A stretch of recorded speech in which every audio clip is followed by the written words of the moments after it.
भाषा में हाथे गाड़े में काम आने वाला सामान करते हैं कि नहीं करते? क्यों करते हैं? कि जब कभी अचानक मेरा वो सामान खत्म हो जाएगा तो मुझे सडनली बाजार न जाना पड़ेगा। सेम एज मैं यहाँ पे आपको एज अ इनकम के लिए कहना चाहती हूँ, हम अपनी जिस भी जॉब में हैं, जिस भी व्यापार में या बिजनेस में हैं, बहुत अच्छा है, करना चाहिए, लेकिन कभी भी एक सोर्स ऑफ इनकम के सहारे हमें रहना नहीं चाहिए, कभी भी नहीं रहना चाहिए। हमारे जो सर लोग हैं बाइक चलाते होंगे, सभी लोग चलाते होंगे, कुछ फोर व्हीलर चलाते होंगे, पेट्रोल भराने जाते हैं, एक रिजर्व का भी ऑप्शन होता है कि जब कभी रास्ते में चलते चलते आपकी गाड़ी कितना दूर आपको डिस्टेंस आपको कवर करना है आपको नहीं पता है, जब आपकी गाड़ी रिजर्व होती है तो आप तुरंत पेट्रोल का जो मोड होता है उसको चेंज कर देंगे, और जो पेट्रोल आपका रिजर्व में होता है वो आपके काम आना स्टार्ट हो जाता है। क्यों करते हैं ऐसा? जिससे कि हम जिस डेस्टिनेशन पे जाने के लिए अपनी गाड़ी को लेकर निकले हैं वहां तक फाइनली हम पहुंच जाएं। करते हैं कि नहीं करते? किसी समय ऐसा मत करिए, एक बार ट्राई करिए, रिजर्व मोड में पेट्रोल को मत डालिए, सिर्फ टंकी भरवाइए और एक लंबी ड्राइव को निकल जाइए। कर पाएंगे ऐसा? नहीं कर पाएंगे, क्योंकि आपको पता है कि मालूम नहीं कब पेट्रोल खत्म हो जाएगा तो गाड़ी वहीं बंद हो जाएगी, उसको हमको घसीट के लेकर चलना पड़ेगा। तो क्या ऐसी ही दशा हम अपनी जिंदगी की करना चाहेंगे? कोई क्या करना चाहेगा अपनी इसी जिंदगी की दशा की उस एक इनकम का ना मालूम कब सोर्स बंद हो जाए और हमारी फैमिली पे फाइनेंशियल क्राइसिस आ जाए? क्या उस स्थिति को हम कभी फेस करना चाहेंगे? कभी नहीं करना चाहेंगे। ये हुआ आपका सिर्फ एक कि क्यों आप बिजनेस करें, एक सोर्स ऑफ इनकम एक्स्ट्रा अपने साथ क्यों रखें, इसके लिए। दूसरा, ये प्रोडक्ट क्यों यूज करें? हम लोग जब कहीं जाते हैं पेट्रोल भराने, आप लोग तो सबसे अच्छा पेट्रोल पंप ढूंढते हैं कि वहां जाओ, वहां पे शुद्ध मिलता है, अच्छी क्वांटिटी में मिलता है, मिलावट नहीं होती है ना? सोचते हैं, क्यों सब लोग सोचते होंगे। महिलाएं जब जाती हैं शॉप पे सामान खरीदने के लिए तो कहेंगी भैया अच्छा वाला देना, कहती है भाभी जी, कहती हैं भैया अच्छा वाला बेसन देना, बढ़िया वाला सामान देना। क्यों कहती हैं? आपके दिमाग में ये चीज फील है कि कहीं ना कहीं मिलावट हो रही है, और उस मिलावट से बचने के लिए आप अपना एक एक्सक्यूज देते हैं कि अच्छा वाला देना, और आप चाहे आपको दूसरे 4 पेट्रोल पंप क्रॉस करके चौथे में जाना पड़े, लेकिन आप जाते हैं। तो हम अपने शरीर के साथ जाती क्यों करते हैं? जब बात शरीर की आती है तो हम किसी भी सामान से काम क्यों चलाने लगते हैं? वहां पे हम पैसे का ऐसा मोल भाव करना शुरू कर देते हैं कि नहीं ये तो 4 रुपए कम ज्यादा हो रहा है या 2 रुपए ज्यादा हो रहा है। वहां पे शुद्धता के बारे में विशेष रूप से क्यों नहीं सोचते हैं? सोचना चाहिए। अगर हमारा शरीर रहा तो ही हम 2, 4, 10 जितने भी चाहे सोर्स ऑफ इनकम क्रिएट कर सकते हैं।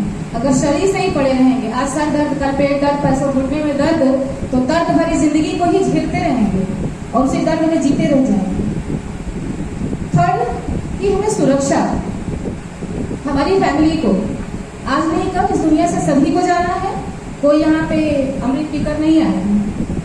ये हमारे ऊपर डिपेंड करता है कि हमारे जाने के बाद अपनी फैमिली को क्या देकर जाते हैं, क्या ऐसा हम देकर जाते हैं उन्हें कि उनकी लाइफ में कोई भी प्रॉब्लम क्रिएट ना होने पर आज जैसी हमारी आंखों के सामने स्मूथली चल रही है, हमारे ना रहने पर भी चलती रहे। क्योंकि आज मैं यहाँ हूँ, पता नहीं मैं कल रहूं या ना रहूं, कोई भरोसा नहीं, किसी की जिंदगी का कोई भरोसा नहीं है। लेकिन उम्मीदें सभी ने पाल रखी होती है, व्यवस्थाएं सभी करते हैं। हमें मालूम है कि मेरी आगे की जिंदगी क्या होगी, लेकिन हमने आगे का प्लान कर लिया होता है ना बच्चों के लिए, तो इनकम का प्लान क्यों नहीं करते हैं? हम ये जानना चाहते हैं। स्पेशली आपको कुछ करना नहीं है, क्या ऐसा आपको कोई बिजनेस मिलेगा, कोई आपको ऐसा बिजनेस देगा कि आपको जीरो इन्वेस्टमेंट हो, आपको जीरो इन्वेस्टमेंट करना पड़े और आपका बिजनेस स्टार्ट हो जाए? क्या ऐसा कोई बिजनेस है क्या? आपको किसी भी छोटे से छोटे बिजनेस को स्टार्ट करने के लिए मिनिमम अमाउंट कम से कम 5 से 10 लाख की राशि चाहिए होती है या नहीं? इससे कम अमाउंट में आप शायद छोटी सी गुमटी खोल सकते हैं, उसमें भी आपको कम से कम 25 से 50 हजार रुपए चाहिए होते हैं। क्या ऐसा कोई बिजनेस है कि जीरो अमाउंट, जीरो इन्वेस्टमेंट से आपका स्टार्ट हो जाए? लेकिन ये बिजनेस है, आपने कुछ इन्वेस्टमेंट किया है, आप जो अपने किचन में खरीद रख रहे हैं सामान, बस एक शॉप चेंज कर लीजिए, एक दुकान बदल लीजिए और अपना एक बिजनेस स्टार्ट कर लीजिए। कल मैं अपने बड़े बेटे का अकाउंट खुलवाने के लिए बैंक गई थी और तकरीबन आधे घंटे मुझे ऐसे ही बैठे रहना पड़ा था।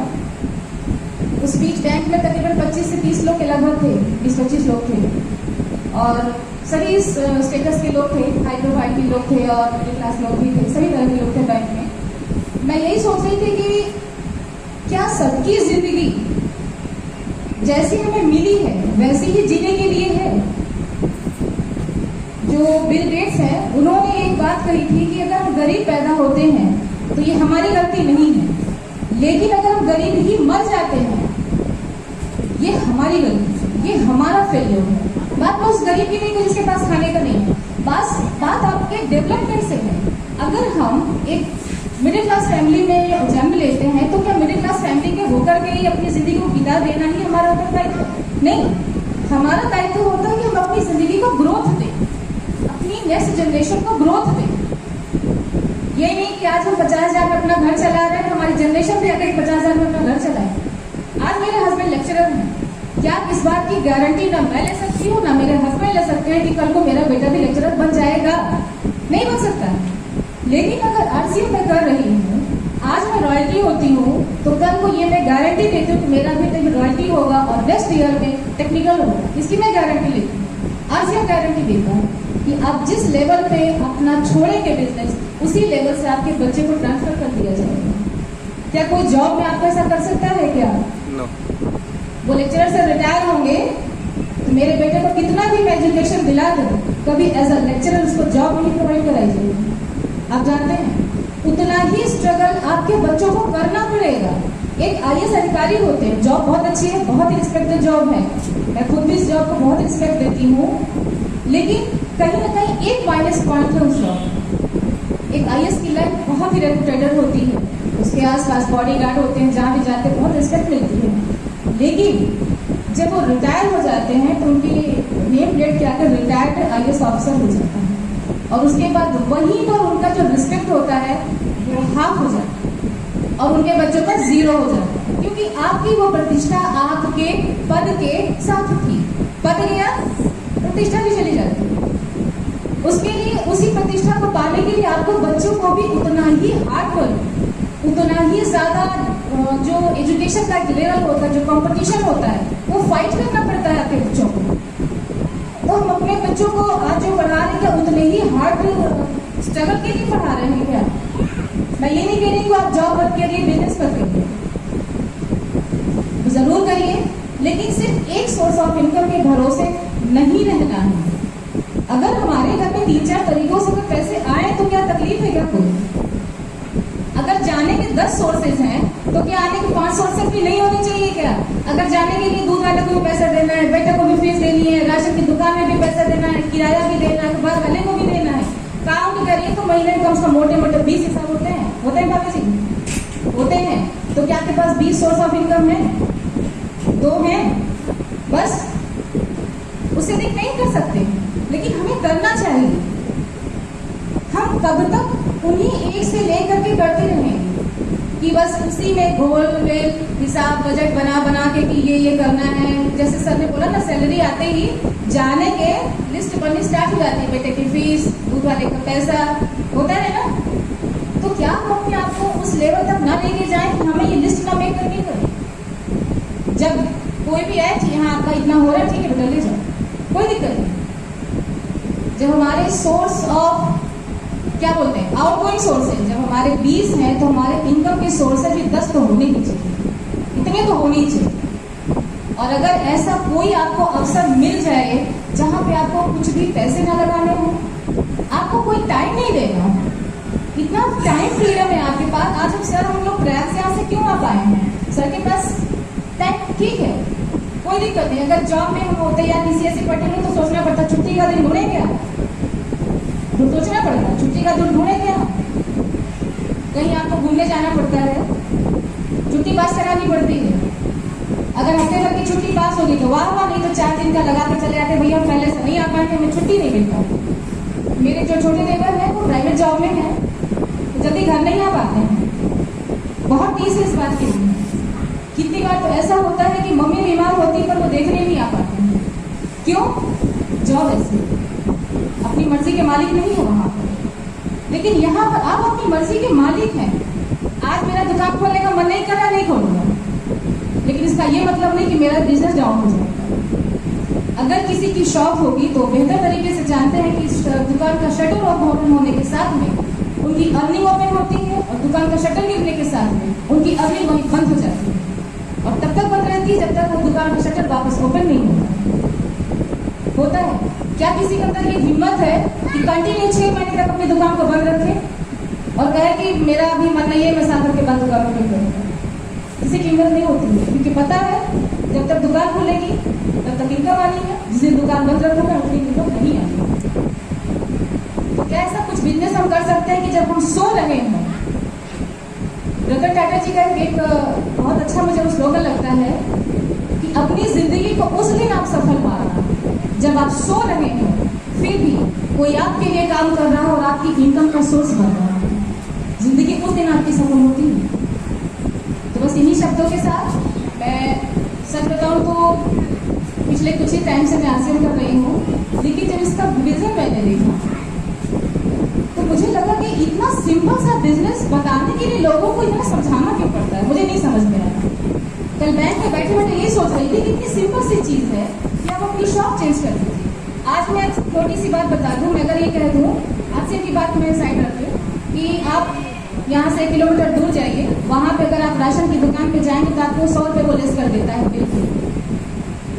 बंदा महीने का पूरा लिस्ट बना करके उस 1 किलोमीटर दूर की राशन दुकान पे पहुँच जाएगा कि वहाँ पे बिल पे मुझे 100 रुपये की छूट मिलती है, पहुँच जाएगा। लेकिन अगर मैं ये कह दूँ कि भैया आप आसिफ की दुकान से सामान लो, तो उसमें सैकड़ों सवाल निकल कर आ जाएंगे, क्या है, कैसे है, लेकर भाग जाएंगे। अरे क्या लेकर भाग जाएंगे? आपको 2000 रुपये आपने दिए तो 2000 का आपको सामान दिया, आपने खाया, आपके पेट में गया, भाग के क्यों गया? वो क्या लेकर आपका भाग गया? लेकिन लोगों की मेंटालिटी ऐसी है, तो थोड़ा सा उसको हमें चेंज करना है, हमें खुद जागरूक होना होगा। अगर हम पढ़े लिखे होकर के भी अगर अपने लिए ना सोच पाए तो दुनिया का ऐसा कोई इंसान नहीं जो हमारे लिए सोचेगा। हमें अपने लिए कुछ सोचना पड़ेगा, अपनी जनरेशन के लिए सोचना पड़ेगा, अपनी फैमिली के लिए सोचना पड़ेगा। और अगर चाहते हैं कि आज जैसे हैं, जब मरने की स्थिति में हो तब भी ऐसे ही रहे, तो फिर कुछ नहीं कर सकते, कुछ करने की जरूरत नहीं, जितने में तुम्हें खुश रहे।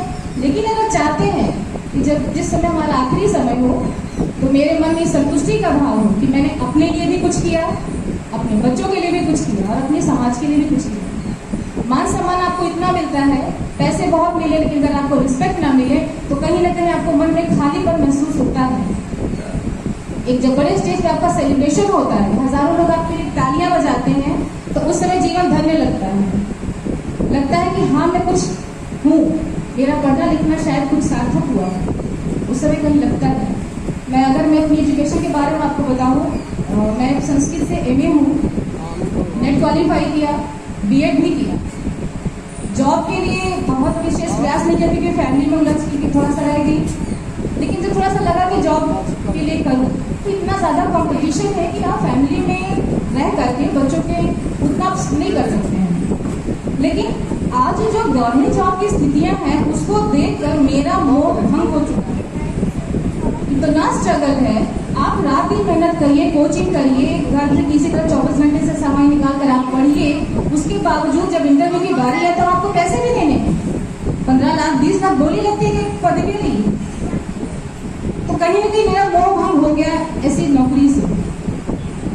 ऐसा नहीं कि मैं अभी भी नहीं करना चाहती, ठीक है, मिलती बहुत अच्छी बात है कि वो प्लस हो जाएगा, जो भी इसमें हमारा प्लस हो जाएगा, लेकिन बिजनेस में नहीं छोड़ सकती। इस बिजनेस ने मुझे वो चीज़ें दी हैं जो शायद आज तक मुझे किसी में नहीं दी। इस बिजनेस ने मुझे ये बताया कि मैं क्या हूँ और मैं क्या कर सकती हूँ, मेरी स्टडी किस मोड़ तक मुझे लेके जा सकती है। तो बस आप सबसे यही कहूँगी कि अगर ज़रा सा भी अपने फ्यूचर के बारे में हो सोचना, आपको बहुत ज़्यादा आपको इन्वेस्ट नहीं करना है, सिर्फ शॉप चेंज करनी है। अगर शॉप चेंज करके आपकी लाइफ चेंज हो जाए तो ज़रूर कर लेना चाहिए, उसके लिए किसी का वेट नहीं करना चाहिए। अपनी ज़िंदगी अपने हाथ। बस इन्हीं शब्दों के साथ आप सबको जय आर सी एम।